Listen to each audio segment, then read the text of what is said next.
تسابق العاصمة الموريتانية نواكشوط الزمن لأجل احتضان الدورة العادية 27 للقمة العربية لأول مرة منذ تأسيس الجامعة العربية عام 45 من القرن الماضي. لأجل يومين تحولت العاصمة نواكشوط إلى ورشة مفتوحة، ورفعت بها موريتانيا التحدي لإنجاح كافة الترتيبات لعقد القمة التي اصطلح على تسميتها بقمة الأمل، حيث كانت السلطات في البلاد على موعد مع تشييد مباني وطرق وترميم أخرى، فضلا عن افتتاح مطار التونسي الدولي الجديد بدعم عربي.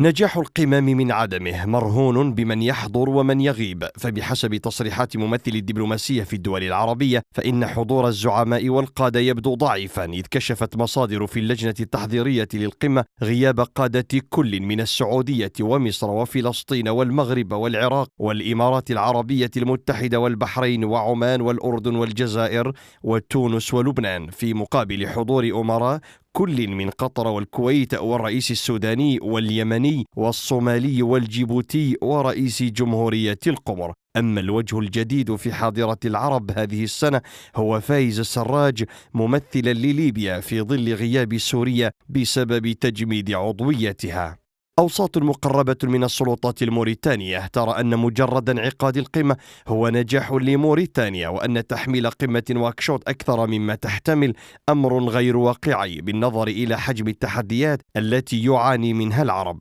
وأشار الأمين العام للجامعة الدول العربية أحمد أبو الغيط إلى ذلك ضمنا حين قال إن المواضيع التي ستناقشها القمة هي المواضيع التقليدية كالقضية الفلسطينية ومكافحة الإرهاب وإنشاء القوة العربية المشتركة. أيا كانت مجريات القمة ومخرجاتها ومفاجآتها، فإن المؤكد من وجهة نظر الموريتانيين أن معجزة التنمية المرجوة في موريتانيا تحققت، سواء اتفق العرب أم اختلفوا.